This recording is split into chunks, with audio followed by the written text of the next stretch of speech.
as a blogger who thrives on debunking myths and local legends. My blog, Gray's Truths, had become a small sensation in online circles for its sharp wit and relentless pursuit of facts. That day, as I strolled through the historic district of the city, armed with my camera and a healthy dose of skepticism, I was about to stumble upon a story that would challenge my disbelief in the supernatural. Mirrored Past, a quaint little shop tucked away between an old bookstore and a cafe, was my destination. The shop was known for its collection of antique mirrors and, more intriguingly, for one mirror that was rumored to curse anyone who broke it with 7 years of bad luck.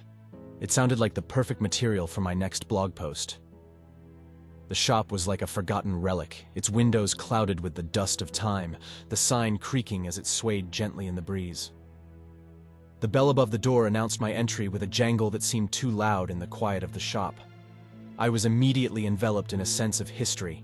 The air was thick with the scent of aged wood and something faintly metallic. The interior was a trove of antiquities, each item with its own hidden story. But it was the mirrors that drew my attention, their frames ranging from ornately carved wood to simple, unadorned metal. I ran my fingers over them, feeling the grooves and ridges, each a silent testament to a bygone era. The owner, a frail man with spectacles perched precariously on his nose, emerged from behind a stack of books. "You must be here for the cursed mirror," he said, his voice a mix of weariness and curiosity. I nodded, explaining my intent to write a blog post about it. He led me through narrow aisles, past clocks that no longer ticked, and books whose pages had yellowed with age, to a secluded corner of the shop. There, draped in velvet, was the mirror.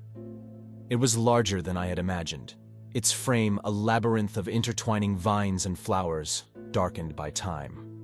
As I set up my camera for the perfect shot, the owner recounted the mirror's history. It was said to have belonged to a countess who was as vain as she was cruel. Legend had it that her spirit was trapped in the mirror, cursing those who dared to break it. I listened, half amused and half absorbed. The story was compelling, a perfect blend of mystery and drama for my blog. I stepped back, focusing my camera, when my foot snagged on an uneven floorboard. Time seemed to slow as I lurched forward, arms flailing for balance. A cold sense of dread filled me as I heard the sickening crack of glass. The mirror, now a web of shattered reflections, stared back at me like a fractured reality. "I'm terribly sorry," I managed, my heart racing, the sound of my own voice sounding distant. The shop owner was silent for a moment, then sighed. "It's not the mirror that needs your apologies, young man." I left the shop with my heart still pounding, my mind racing. The broken mirror was an accident, nothing more. Yet, as I walked away, the weight of the shop owner's words hung heavily on me. In the back of my mind, a nagging thought whispered, what if the legend was true? As the city's sounds enveloped me again, I couldn't shake off the feeling that my world had tilted on its axis, that the shards of the broken mirror had somehow sliced through the veil of my skepticism. The blog post I had envisioned now seemed trivial compared to the creeping sense of dread that followed me home. The days following the incident at Mirrored Past slipped by uneventfully at first, allowing a sense of normalcy to creep back into my life. I even managed to churn out a mildly humorous blog post about my clumsy misadventure with the supposedly cursed mirror. But my world, unbeknownst to me, was teetering on the edge of a precipice. The first sign that something was amiss came subtly. It was a Monday morning, exactly 1 week after the mirror shattered, when my trusty laptop, the vessel of my livelihood, abruptly refused to turn on. A visit to the repair shop confirmed my worst fears. The hard drive had failed without warning, taking weeks of unsaved work with it. "Technology, huh?" the technician quipped with a shrug. I feigned a smile, but a seed of unease had been planted. That week, my life seemed to stumble into a relentless cascade of misfortunes. My phone slipped from my hand during a routine call, its screen shattering upon impact with the hardwood floor of my apartment. A misunderstanding over email led to a crucial interview being canceled, derailing an investigative piece I had been working on for weeks. Socially, things weren't faring any better. A heated argument erupted between me and my best friend, Chris, over something trivial. So trivial, in fact, that I can't even recall what sparked it. But the damage was done. Our friendship, once a source of comfort and camaraderie, became strained and distant. Even my blog, once a source of pride, began to falter under the weight of these accumulating stresses. Readers, who once praised my rational insights, started pointing out errors in my recent posts, inconsistencies, poorly researched facts, even entire sections that seemed off-brand. The comments section, once filled with lively discussions, turned critical, some bordering on outright hostility.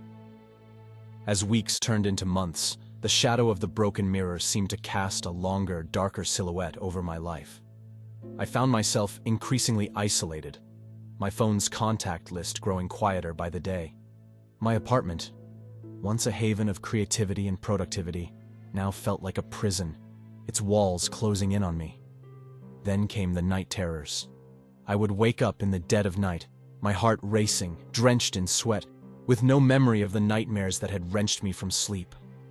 The darkness of my bedroom seemed to pulsate with a life of its own, the corners teeming with unseen watchers. Desperate for answers, I retraced my steps back to mirrored past, but the shop had vanished as if it had never existed. In its place stood an old building, its windows boarded up, a for sale sign swinging morosely in the wind. My inquiries with the locals were met with blank stares or dismissive shrugs. No one seemed to recall a shop of that name.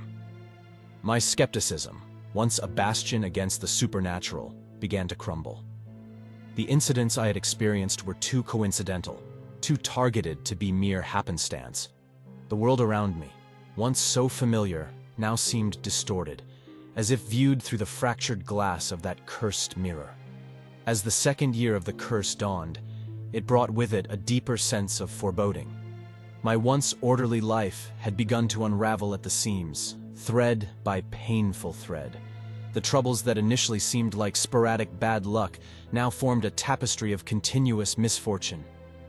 My health, which had always been a source of pride, started to falter. Mornings began with a sense of lethargy that no amount of sleep could cure.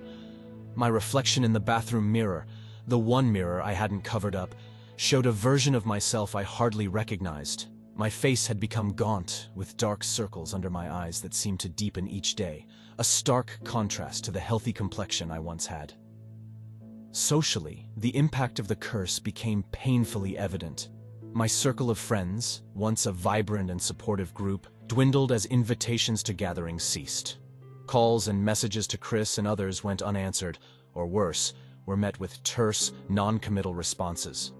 It was as if they could sense the cloud of misfortune hanging over me and wanted no part in it. Professionally, the curse took its cruelest toll. Gray's Truths, my blog that I had nurtured from a hobby into a promising career path, suffered dramatically. My writing, once clear and incisive, had lost its edge. Articles were returned by editors for revisions, with notes about their disjointed and erratic nature. Readership declined as loyal followers lost interest, replaced by a handful of morbid curiosity seekers fascinated more by my downfall than my insights. Financial strain began to set in as well. Savings depleted, I found myself juggling bills and expenses, a far cry from the comfortable lifestyle I had grown accustomed to. The stress of it all weighed heavily on me, each unpaid bill a reminder of the steady descent my life had taken. As months turned to years, the isolation became all-consuming. Holidays passed in solitude, birthdays were forgotten, and the concept of time began to blur. The walls of my apartment, once adorned with art and memories, now stood bare, the mirrors covered with sheets like shrouds. On the second anniversary of the curse, I found myself staring out of my apartment window, watching the world go by with a sense of detachment. The city lights, once bright and inviting, now seemed distant and cold. The hustle and bustle of the streets below felt like a scene from another life, one where I was a participant, not a mere spectator. The curse had taken more than just my health, friends, and career. It had taken my identity. I had become a shadow of my former self, a man haunted by a broken reflection and the whispers of a curse that refused to let go. As the 4th year of the curse unraveled, I stood on the precipice of despair. Each day seemed to bring a new challenge, a fresh reminder of the inexorable grip the curse had on my existence. The apartment I had taken pride in felt increasingly like a prison. The walls seemed to close in on me, the air heavy with a sense of foreboding.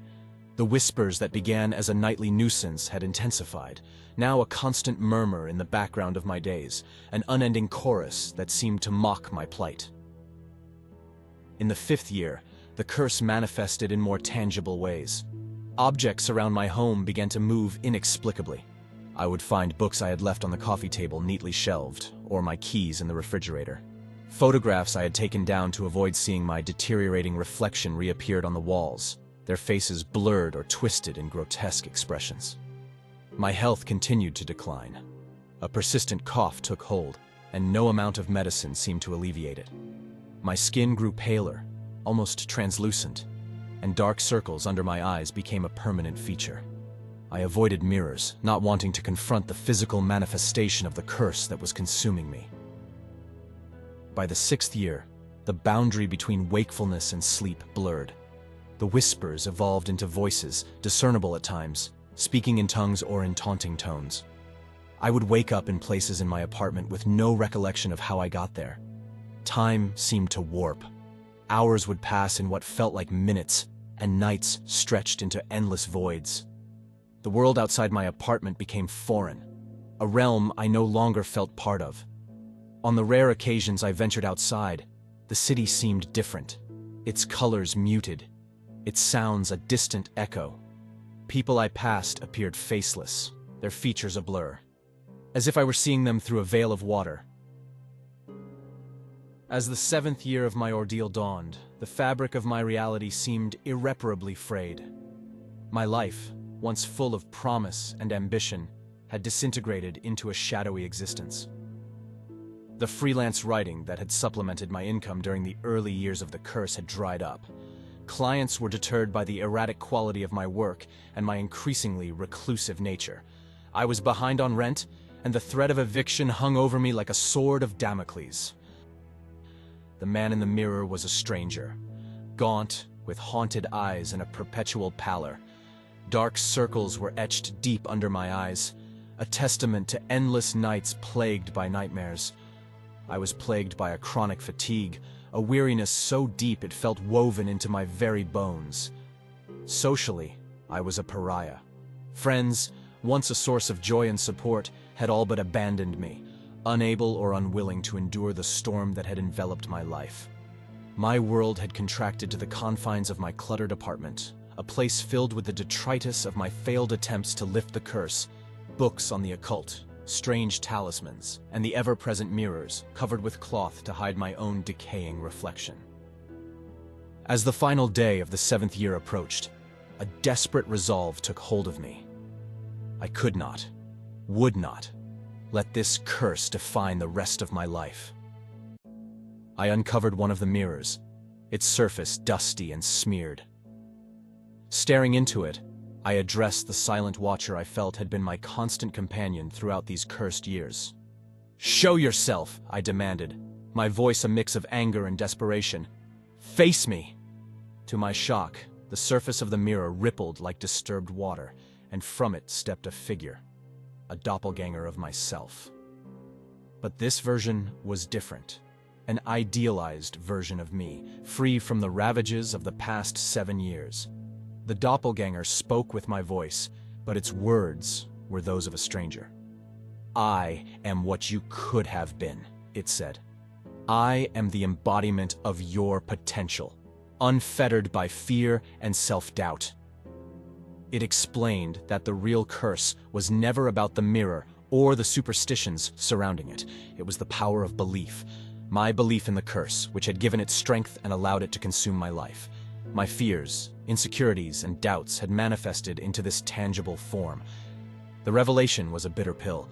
The ruin of the past 7 years, the lost opportunities, the decay of my relationships. They were a product of my own doing. The power I had attributed to an inanimate object was a reflection of the power I held within myself, a power that I had used to unwittingly destroy my own life. As dawn broke on the final day of the 7th year, I felt a sense of release. The doppelganger faded away, and with it, the oppressive weight of the curse lifted. I was left alone in my apartment, surrounded by the remnants of my 7-year ordeal.